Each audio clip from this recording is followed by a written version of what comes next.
Compared to the clearly unnatural interaction earlier, this is a visual normal development. From a natural perspective. It would appear an action of pure goodwill and friendliness of Amen's part. Accordingly, Sakaki proves unable to offer any firm resistance. 1, 2, 3 touches of the hair. Of course, unbeknownst to her, Amen's racking up points by the second.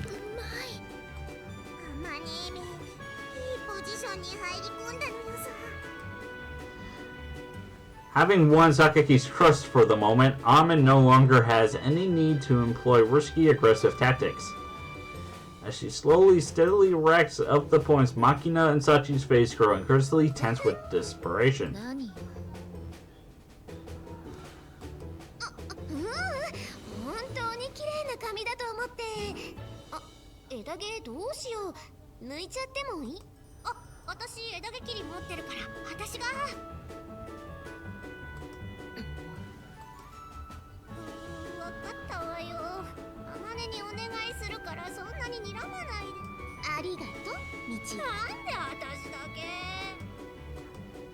Michiru, it's painful just to watch you.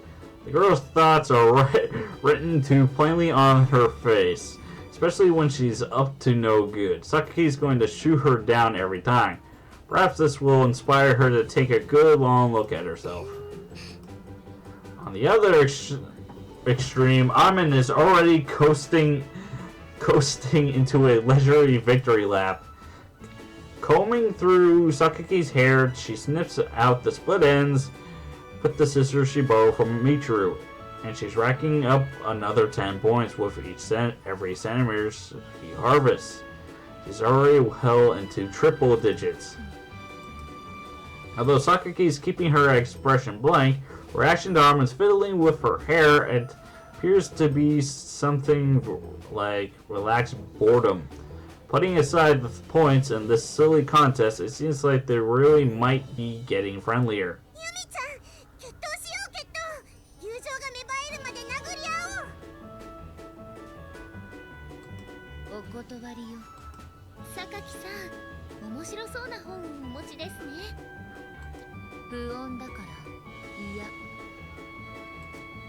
Akina and Sachi try their best to claw back into the fight, but Sakaki's on high alert. Their hands are tied.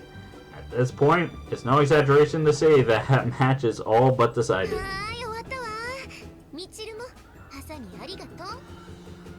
Very soon, the chime heralding the end of the recess period will sound.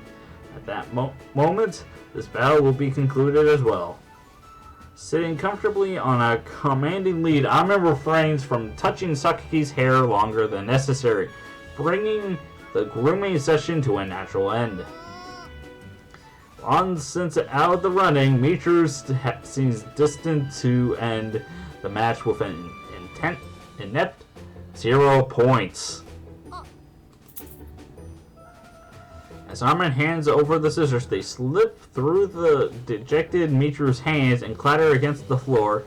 As a side note, don't get the idea that Michiru only careless when depressed. This sort of thing happens all the time.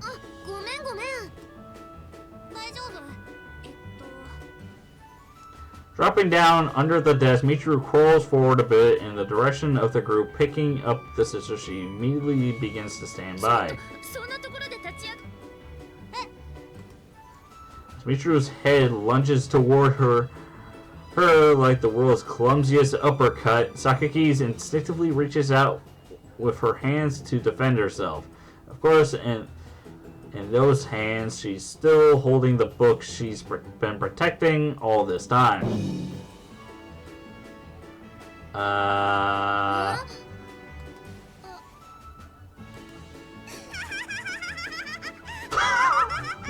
What the fuck just happened? What the fuck just happened? What is this? Even I'm dumbfounded here. And my mouse keeps on glitching out. In the next instant, Sakaki is frozen in place, her book knocked violently out of her hands, now rests on top of her head. Apparently unable to process the situation, Sakaki stands perfectly still.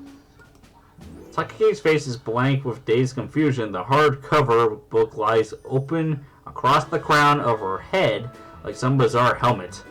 It's a truly surreal moment. I find myself staring blankly, utterly lost for words. Makina has already burst into an explosion of tactless laughter, and Amon's trying and failing to contain her own amusement. Sachi, on the other hand, gazes with some bitterness as this astonishing bottom of the knife comeback.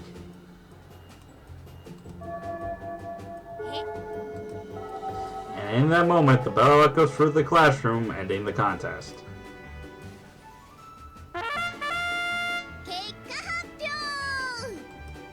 At the next recess period, we've gathered in the hallway and intend to avoid Sakake's notice. I think you're all well aware with a final score of 10,000 points earned by planting Sakake's book on top of her head. Michiru is our champion.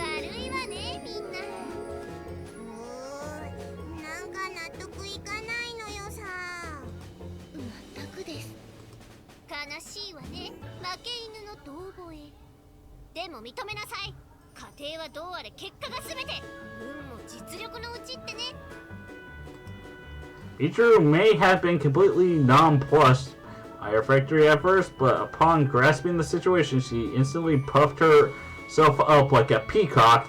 I think it's fairly clear the girl has a lot of backup resentment.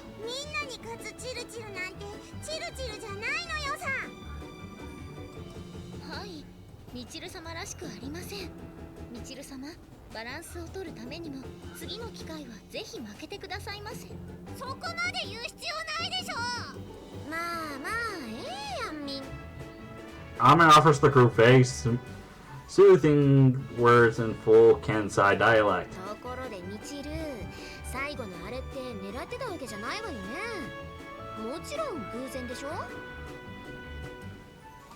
I'm not gonna say it. I'll hear the music. That should tell you shit is about to go down. Michiru's voice rings with bold confidence. Judging from her stilted phrasing, is most likely a complete lie. About the words nonetheless sound fairly convincing as they echo hourly down the hallway. At that moment, everyone also freezes in pure shock. With a quick survey of our surroundings, I soon learn why. I don't miss Armin mouth the word idiot with a slightly smug look on her face. Either her reaction to defeat is a plot revenge. It would seem quite a woman.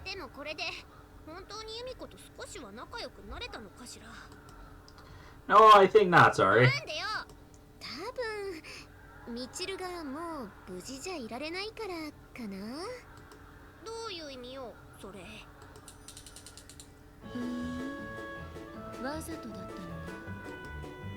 With a familiar, ominous sound, the shadowy figure that snuck up behind Michiru mutters a few ice-cold words. The smile on Michiru's face instantly hardens into a rigid grimace. Copied streams of sweat begin to run down her forehead and along her cheeks. At last aware of her plight, Michiru squeezes out a few whimpering words of reproach. I'm ashamed to admit it, but I just noticed a moment ago myself.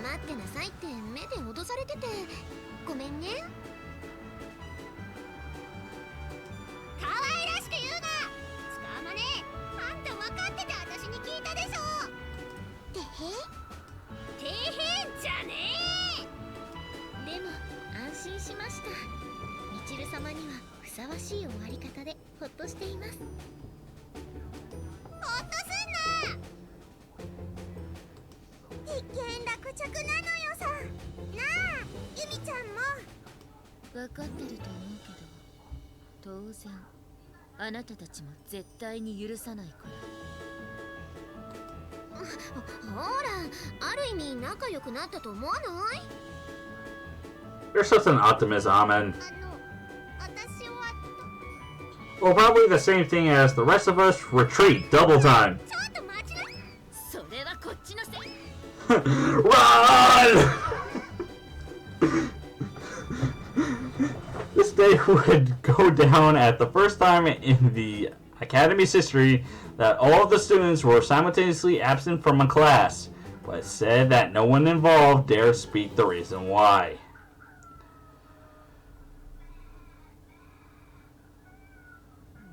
Our daily habits become part of who we are.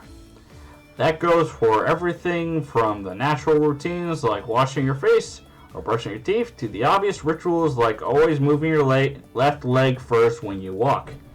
I know I don't run every single day for some conscious reason. The habit's just ingrained into my personality by this point. Doesn't matter how tired I am, doesn't matter if it's pouring rain, doesn't matter if it's wind blowing all over the road. Even when I get a little sick, I'm out there running like it's a cure for the common cold. 16 kilometers every morning like clockwork in 1 month. That's 496 in a year, 5,840.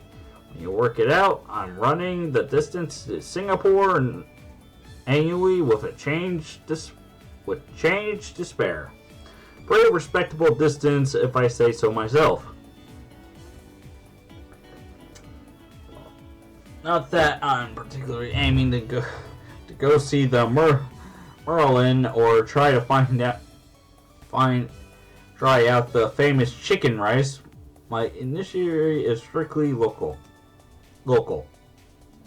Every day I make my way around the outer walls of the school, past the shuttered stores of shopping district, and by a few poorly maintained Shinto shrines. Every day I take in the same coastal scenery. And might sound repetitive, but I don't feel any need to change my standard course. Running a familiar road, for better training. That said, my route isn't completely set in stone. For example, if I happen to notice an acquaintance nearby, I'll sometimes head in their direction, not that I chase around town. Of course, I just catch up and offer a brief greeting.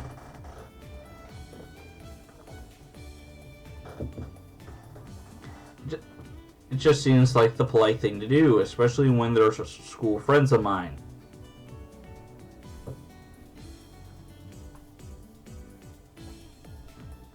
This morning I was following my standard marathon route at the Academy campus. I catch sight of Michiru. I'm just going to say Michiru. I plan to do 3 quick laps around the school before heading toward the station, but Michiru's appearance gives me a pause even from a distance. Her body language is clearly unusual. On the way she's trudging along the road with her shoulders slumped. You think the force of gravity obering a double strength in her immediate vicinity. Something seems distinctly off with the girl.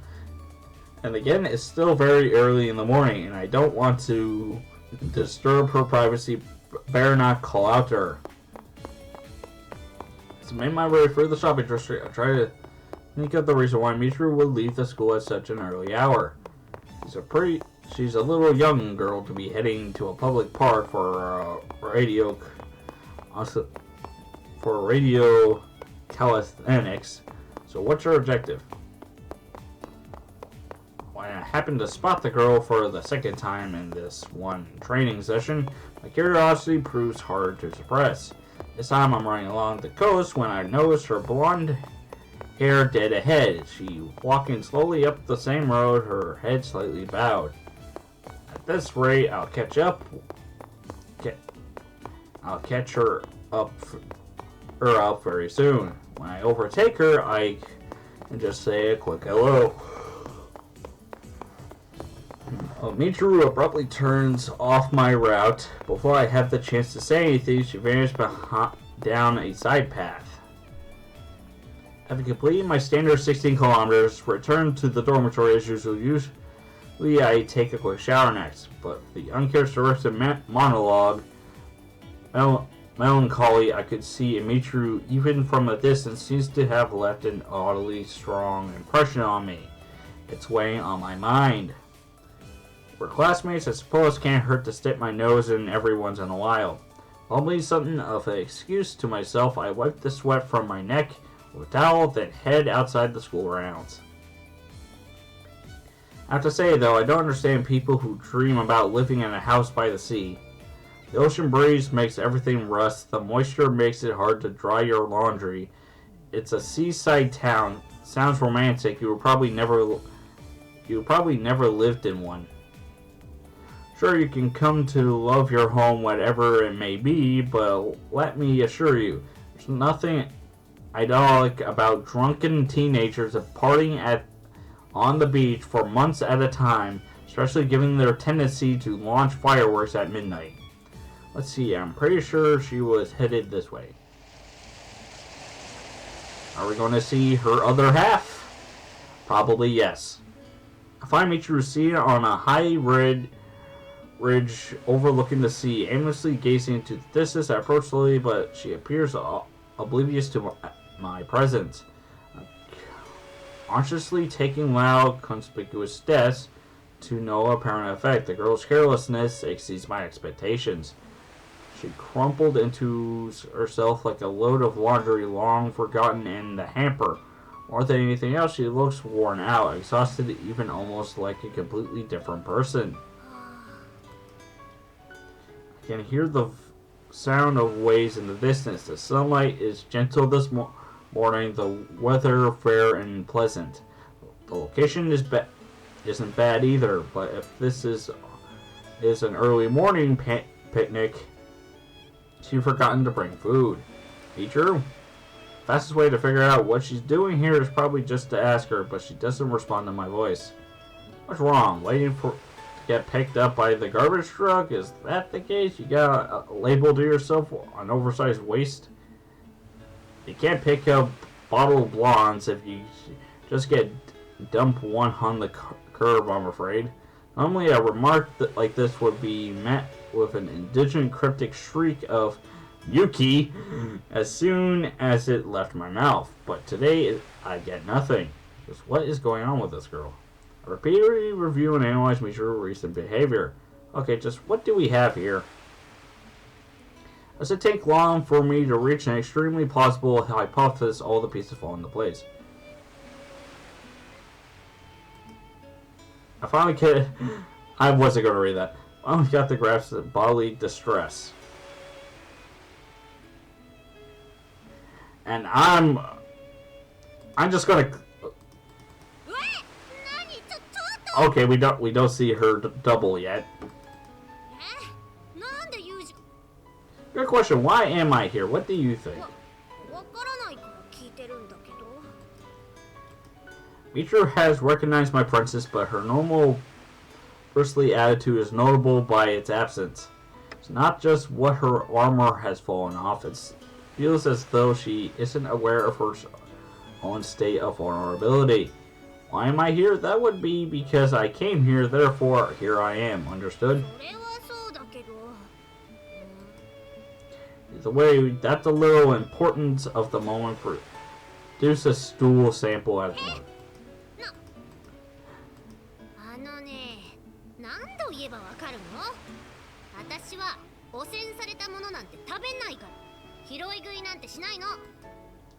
What's what that's supposed to mean? Are you implying my mental pictures of you is fundamentally flawed?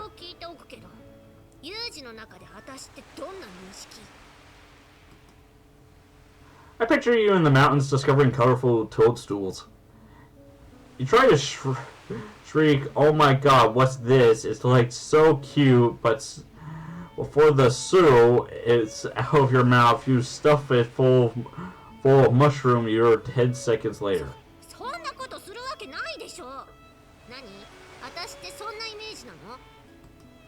Tell me, what kind of image do you think your acquaintance have of you?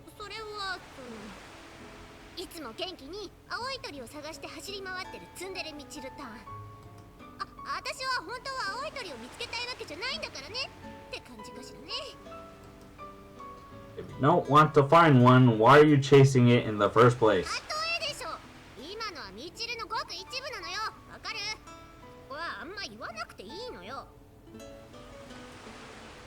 Sadly, I find your explanation coherent. And that image of you lying in the dead forest with mushrooms spilling out of your mouth doesn't seem to be going anywhere. My apologies.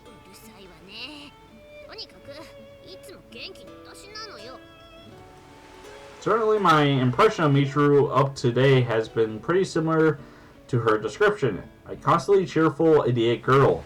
But today she's got none of the usual vigor, and her tsundere act has all but disappeared. When women act differently from normal, the most likely cause is that time of the month. But we're dealing with a girl going through a difficult age. One must put these questions delicately. Michiru? I think I... What? Are you... I thought it would be better than shouting. It seems that our opinions differ.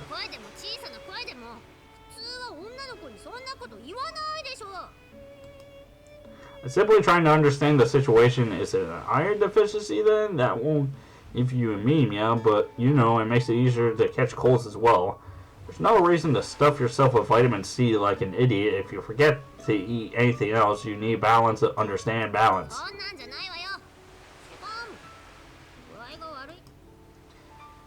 So it's not anemia, not menstruation, and not a nutritional deficiency. I'm out of ideas. What exactly is going on here? It's fine, you can give me a straight. Give it to me straight. I've been in the field a long time, you know. You're probably not going to shot me. Yeah, let's go on. What is it? Okay, this is a beautiful picture. I cannot complain about that.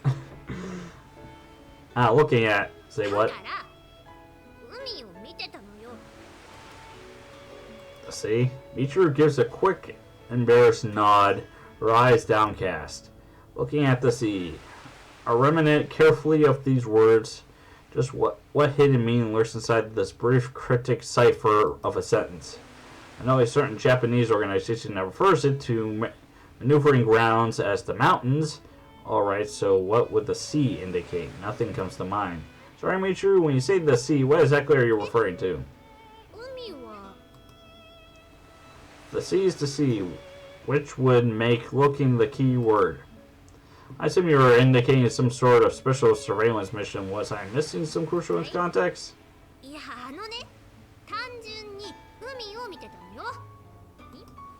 Excuse me, were you literally just looking at the ocean? Explain your reason. I'm baffled. You were staring at a giant saltwater puddle for no reason whatsoever.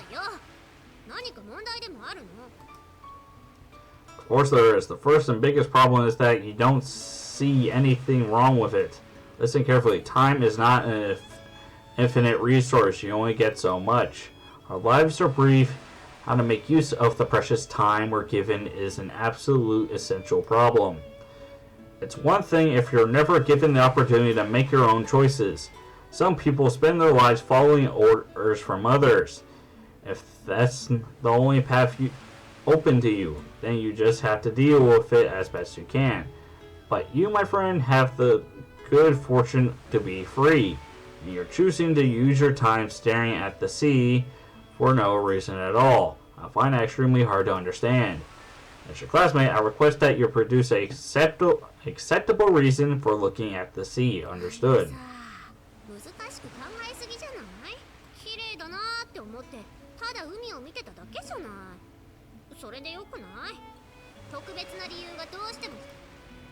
Can I conceive of this as the rest and relaxation period then? I don't think I can accept it unless there's some sort of concrete meaning to your actions. See, I have to say you didn't really seem to be enjoying it much. My nose is itchy.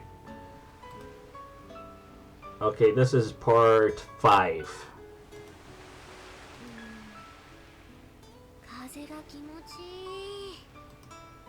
Stand below the vivid, clear summer sky, utterly wasting our time. If things are going to continue along these lines, I'll be more productive to return to the dorm now and just read for a while. Michiru, my friend, have you considered the possibility that this abnormal desire to view the ocean is the product of some sort of bacterial infection in your brain? Then perhaps there's a kappa in your head, in your family tree? No, wait, they live in rivers. Damn, what's this? Let me see your head for a second. Shut your mouth and present me with your cranium.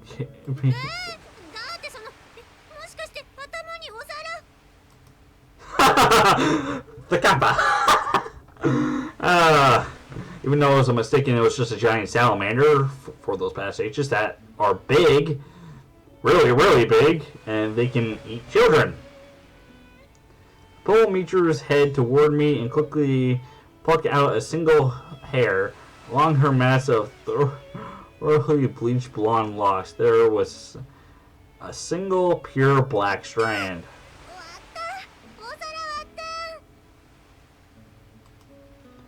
What, did the kappa ancestor ring any bells? Not to worry though, nothing broken. It's just pointing out a black hair for you. Kind of stands out when it's surrounded by a sea of blonde. No matter how much effort you put in, you're probably going to miss a few hairs like this unless you have someone else taking a look for you.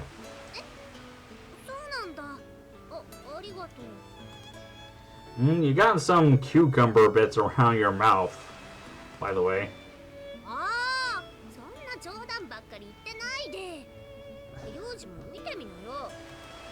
I'll pass. Why bother looking at it? It's the same as it was yesterday. I think the ocean will get along just fine even if I don't sit around staring at it. I give in to her pestering and stare out at the ocean. As expected, there have been no dramatic developments since the last time I saw it. The sea may have be the same as always, but Michiru is clearly different today. The tone of her voice is strange. True enough, 70% of the earth is covered in ocean. Huge is a relative concept, but I think this should qualify by the more typical standards of comparison. Even though the earth is covered in 70% of water, we only discovered 95% of our. We only discovered 5% of our oceans. We still have a 95% to look into the ocean. That's how sad that is.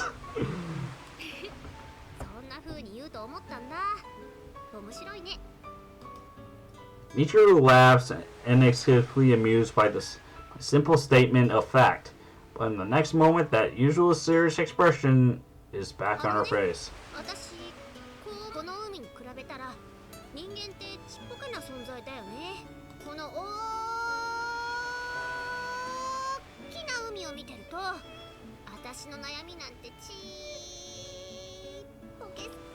Michiru brazenly fires off a set of lines. You can normally only hear the likes of the corniest of decades-old made-for-TV teenage drama fests.